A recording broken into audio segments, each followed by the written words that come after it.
বাংলায় আমরা দুইটা কি পেয়েছি, একটা হচ্ছে কয় রসিকার কি, আরেকটা হচ্ছে কয় দীর্ঘিকার কি।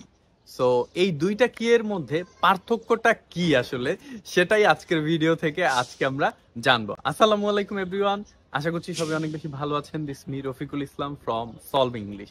সো আজকের ভিডিওতে কি এবং কি সমস্যার সমাধান করব। বেসিক্যালি কয় রসিকারে কি, এই কিটা হয় কখন, যেই কোশ্চেনের আনসার আমরা বেসিক্যালি মাথা নেড়ে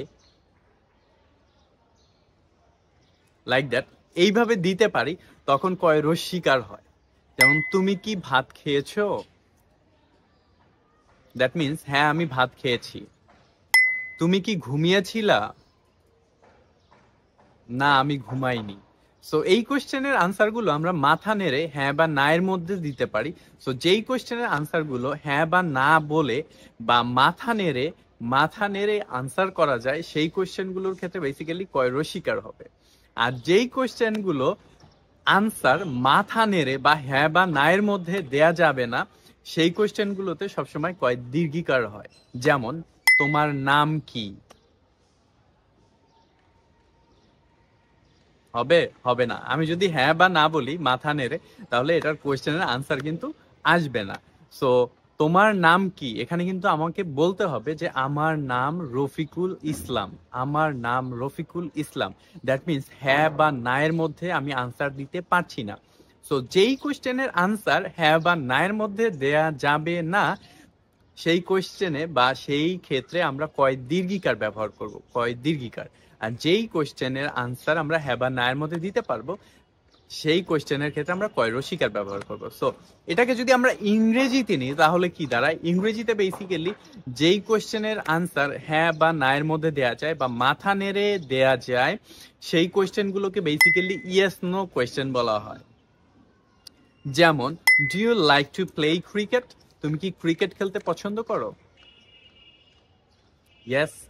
সো এটা একটা ইয়েস নো কোয়েশ্চেন। আমরা আরো কয়েকটা উদাহরণ নিতে পারি। যেমন do you like to have tea? Yes. So এই কোয়েশ্চেনের গুলোর আনসার কিন্তু আমরা হ্যাঁ বা না এর মধ্যে বা মাথা নেড়ে দিতে পারছি। সো ইংরেজিতে এই টাইপের কোয়েশ্চেন গুলোকে বলা হয় বেসিক্যালি ইয়েস নো কোয়েশ্চেন। ইংরেজিতে টোটাল 8 ধরনের কোয়েশ্চেন হয়ে থাকে, তার মধ্যে একটা টাইপ হচ্ছে ইয়েস নো কোয়েশ্চেন। আর কয় দীর্ঘিকারের যেই কি কোয়েশ্চেনটা আছে, সেটা যদি ইংরেজিতে যায় তাহলে হবে WH কোয়েশ্চেন। যেমন হোয়াট ইজ ইউর নেম, তোমার নাম কি, এটা কিন্তু আমরা ইয়েস নো দিয়ে দিতে পারবো না। সো যেই কোয়েশ্চেনের আনসার আমরা ইয়েস নো দিয়ে দিতে পারবো না, যেই কোয়েশ্চেনের আনসার আমাদেরকে ব্যাখ্যা করতে হয়, সেই কোয়েশ্চেনগুলোকে ইংরেজিতে বলা হয় WH কোয়েশ্চেন বা WH ওয়ার্ডস দিয়ে এই কোয়েশ্চেনের শুরুটা শুরু হয়ে থাকে। যেমন where do you come from, তুমি কোথা থেকে এসেছো? I come from Barishal, I come from Dhaka. আমি কিন্তু ইয়েস নো বা মাথা নেড়ে এই কোশ্চেনের আনসার কখনোই দিতে পারবো না। সো যেই কোশ্চেনের আনসার মাথা নেড়ে দিতে পারবো সেটা হচ্ছে ইয়েস নো কোশ্চেন ইংরেজিতে। আর যেই কোশ্চেনের আনসারে আমাদের এক্সপ্লেইন করতে হবে কোনো কিছু, সেই কোশ্চেনগুলোকে বেসিক্যালি WH কোশ্চেন বলা হয় এবং WH ওয়ার্ড দিয়ে শুরু হবে এই কোশ্চেনগুলো বেসিক্যালি। আর একটা বিষয় সেটা হচ্ছে যে ইংরেজিতে টোটাল 24 অক্সিলিয়ারি ভার্ব আছে। সো এই অক্সিলিয়ারি ভার্ব দিয়ে যত কোয়েশ্চেন করা হয় সবগুলো হচ্ছে ইয়েস নো কোয়েশ্চেন। আমি কয়েকটা উদাহরণ দিয়ে দিচ্ছি আপনাদেরকে। যেমন am, is, are, was, were, have, has, can, could, may, might, will, would, এই টাইপের যত কোয়েশ্চেন আছে এগুলোর সবগুলোই হচ্ছে এই ওয়ার্ডস গুলো দিয়ে যে কোয়েশ্চেন গুলো বেসিক্যালি করা হয়, সেই কোয়েশ্চেন গুলো সবসময় ইয়েস নো কোয়েশ্চেন হবে। সো দেখতে থাকুন, শিখতে থাকুন, সলভ ইংলিশের সাথে থাকুন। আসসালামু আলাইকুম।